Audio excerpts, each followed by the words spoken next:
Assalamualaikum, saya Arisa Arhana binti Mazlan, pengacara Skype TV TPSS SK Paker 2 Terengganu.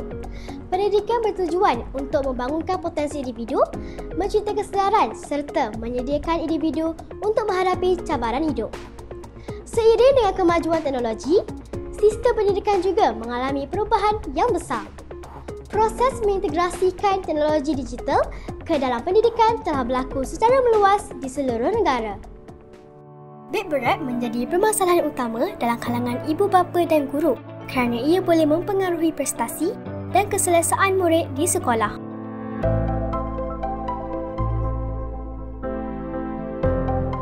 Peralihan daripada pendidikan berasaskan papan hitam, interaksi bersemuka dan buku teks kini digantikan dengan penggunaan teknologi seperti internet, perisian pembelajaran dan alat digital. Pendidikan digital menawarkan kelebihan seperti akses kepada sumber tanpa batas. Salah satu kebaikan utama pembelajaran digital adalah kemampuannya untuk membolehkan kita ni belajar di mana sahaja. Dulu kita kena pergi perpustakaan atau duduk dalam kelas secara fizikal kalau kita nak belajar. Sekarang ni dengan peranti digital dan akses internet, kita boleh di mana-mana sahaja, tempat yang selesa boleh mendapatkan ilmu. Guru-guru pun sekarang ni senang nak ajar menggunakan pembelajaran digital.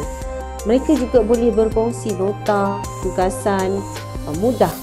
Belajar juga senang untuk hantar kerja rumah ataupun bertanya soalan pada guru melalui platform digital. Dan ini menjadikan proses pengajaran dan pembelajaran lebih efisien. Bukan nak kata dulu ni tak bagus, tapi dulu guru-guru perlu lebih banyak masa untuk menyediakan bahan dan tenaga untuk pergi mendapatkan bahan. Jadi dengan adanya penggunaan teknologi dan dalam pembelajaran ni membantu memahami, menguasai alat-alat digital seperti saya juga perlu mengikuti arus pembangunan digital ini. Untuk memastikan pendidikan pendigitalan berjaya dan memberi impak positif, penyediaan infrastruktur, peralatan, kandungan pembelajaran dan sokongan daripada pelbagai pihak diperlukan. Pelantar dan lima menyediakan banyak bahan yang sangat mudah digunakan seperti Google Classroom.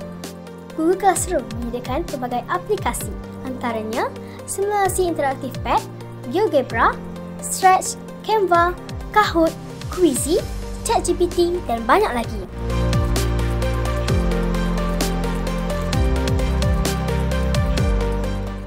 Bagi saya, pembelajaran digital sangat menyeronokkan dan membantu saya memahami dalam pelajaran dengan lebih mudah. Saya suka menjawab kuis interaktif dan bermain permainan pendidikan seperti Minecraft, Quizy, Edpuzzle. Semua ini membuatkan saya lebih seronok untuk belajar. Kadang-kadang kami belajar dalam talian. Saya masih boleh berkomunikasi bersama rakan-rakan walau tidak belajar di sekolah. Saya akui pembelajaran secara digital amat menyeronokkan, tetapi saya masih mengharapkan keseimbangan dengan pembelajaran bersemuka. Pertandingan digital seperti Drone Challenge, Robotic Challenge, Minecraft Education Challenge dan sebagainya adalah peluang yang sangat baik untuk murid-murid mengembangkan bakat mereka dalam teknologi, kreativiti dan inovasi. Program-program ini biasanya dianjurkan oleh Kementerian Pendidikan Malaysia dan pihak luar. Golongan berkeperluan khas juga tidak dilupakan dalam arus pendigitalan. Beberapa aplikasi seperti eBraille dan VoiceOver disediakan untuk kemudahan hidup mereka.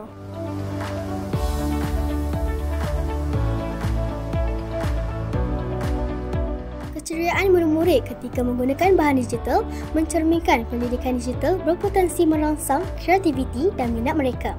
Secara tidak langsung, bahan digital memperkasa pendidikan negara.